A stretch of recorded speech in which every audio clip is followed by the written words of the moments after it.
Всем привет! Вы на канале LifeKZ, меня зовут Ринат Кибраев. И сегодня я с вами хочу поговорить о том, как снесли памятники советским деятелям в Алматинской области в селе Туздыбастау. А именно снесли памятник Калинину.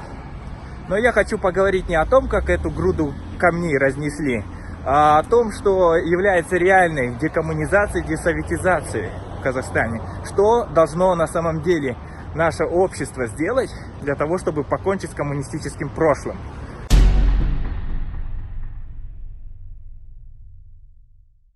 Дело в том, что коммунизм в Казахстане, он присутствует в настоящее время и плотно, сильно укоренился в существующей системе. Мы якобы встали на путь рыночной экономики, капитализма, но на самом деле то, что сейчас у нас в Казахстане, это по сути государственный капитализм.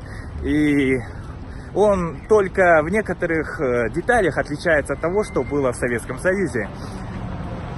Дело в том, что надо начинать с борьбой с коммунистическим прошлым не с памятниками, с этими бесхозными памятниками. Так, кстати, где были коммунисты, наши товарищи, которые ностальгируют по советскому прошлому все эти годы? Еще в 2003 году этот памятник был вычеркнут из достояния культуры страны и, по сути, являлся просто бесхозной грудой камней, как я уже сказал. Так что я посоветую, как человек, который придерживается рыночных взглядов, капиталистических, так скажем, точнее либеральных, я бы посоветовал этим людям пойти, взять памятник Калинину, привезти его к себе домой, поставить там и молиться. Они могут во дворе этому памятнику ставить цветы ему, да что угодно они могут делать с этим памятником. Мне все равно. Этот памятник будет являться частной собственностью тех людей, которые его приобретут и которые будут его хранить и поддерживать его состояние у себя дома, на своей территории. Но так вот, мне на самом деле пофиг на то, кем был Калинин. Дело в том, что, как показала, как продемонстрировала история, политические деятели, когда им ставят памятники, оказывается, что проходит некоторое время, и эти памятники сносят. И такое уже не в первый раз происходит, особенно с коммунистическими деятелями. В странах бывшего Варшавского социалистического договора практически везде снесли памятники советской эпохи. Да что там говорить о Европе, о странах соцлагеря, если даже в Южной Америке, я недавно где-то прочитал новость, снесли памятник Христофору Колумбу, якобы за то, что Христофор Колумб, он по сути принес лишь беды и несчастья коренному населению континента. Так вот, борьба с коммунизмом должна развернуться не борьбой с грудой камней, памятниками той эпохи, а мы должны просто четко осознать, что коммунистические деятели, партийная номенклатура, она по-прежнему присутствует в наших властных эшелонах.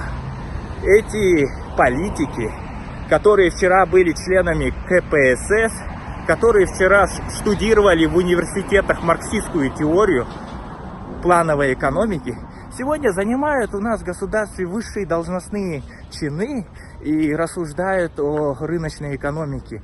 Но с коммунистами не построить капитализм. У нас люди, они действительно думают, что то, что у нас в Казахстане, это рыночная экономика. Нифига подобного. То, что в Казахстане, это государственный капитализм, который управляется мелкой кучкой людей в их интересах. Мы должны построить в Казахстане реальную рыночную экономику с реальной конкуренцией, где будет правовое государство и демократия. И тогда вот увидите, каждый гражданин, он будет жить достойно и хорошо.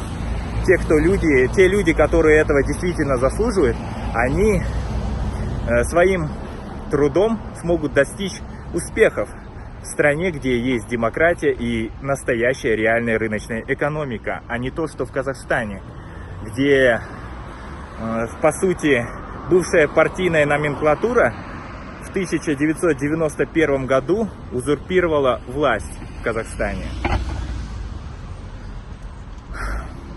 И в конце я хочу сказать, что сейчас мы знаем, что в Казахстане ставят много памятников людям, которые еще живы, люди, которые формально находятся по-прежнему у власти. И на самом деле этот урок с Калининым, он урок и им, что пройдет некоторое время, и их памятники, скорее всего, просто так же бесцеремонно снесут. И ничего с этим не поделать. Невозможно остаться в народной памяти исключительной личностью, если ты не сделал для этого народа ничего хорошего. Всем рахмет, подписывайтесь на канал, ставьте лайк, пишите свое мнение в комментариях.